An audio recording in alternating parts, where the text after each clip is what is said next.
This is a version of the Mi Mix, but just not Xiaomi. This has a 6-inch display, 18:9 ratio. I would swear this was titanium, but I know it's not, because the phone is like 200 bucks or 165 bucks, I think. Check the link in the description when you want to pick yours up. This phone has a 6-inch display, 18:9 ratio. Camera on the bottom corner down there, just like the Mi Mix by Xiaomi.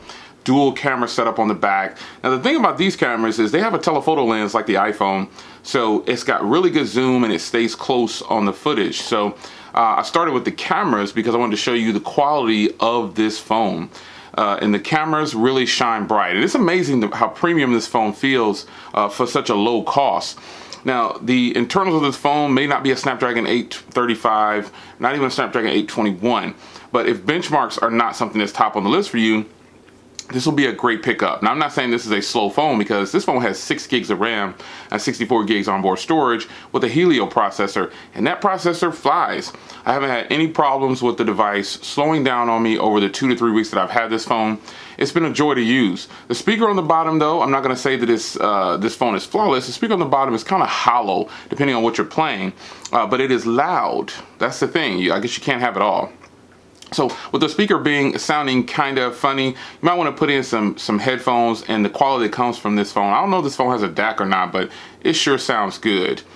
It's got a headphone jack up top, like I just mentioned, bottom firing speaker, microphone there, and another drawback, I think, for me is a drawback. It might not be a drawback to you, but the drawback is the type of charging mechanism that they use down here. It's the USB 2.0. And I'm really trying to get away from that. I wish all these phones would be Type-C, because some of them that I get in are actually Type-C, but not this one. And so that's kind of a trade-off. I mean, the phone doesn't cost a lot. You do get a rear-mounted fingerprint reader, and if you were to feel this phone in hand, you will be so shocked at how premium it feels.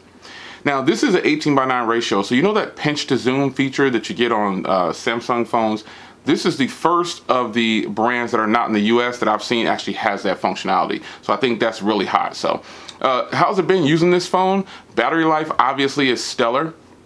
Screen is beautiful. I didn't have this phone set to auto bright because I really liked how vivid and bright it was.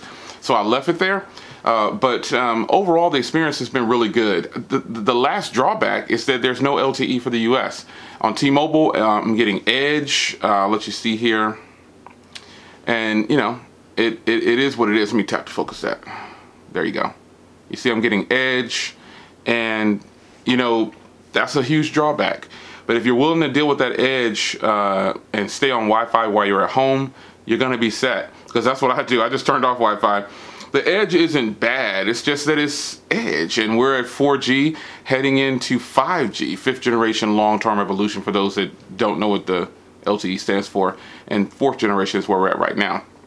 So, but other than that, folks, other than the lackluster speaker, the 2.0 charging, micro USB 2.0, you know, the signal, I can't really find anything to complain about this phone.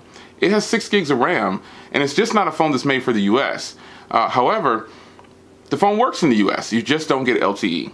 So knowing that in advance, I have people who are not in the US that are buying phones. So if you're outside of the US, I would definitely recommend buying this phone over the Xiaomi Mi Mix, because you're going to save hundreds of dollars and probably get the same performance. I mean, this is a very snappy phone. There's not a lot of these phones like this that are cost low like this, that are low in price, that have 6 gigs of RAM. So it's been a great experience. No problems with it. Just those minor things that you have to deal with in the US, but if you're outside of the US, like I said, grab this one. Links in the description, and I'll see you guys in the next video. Take care.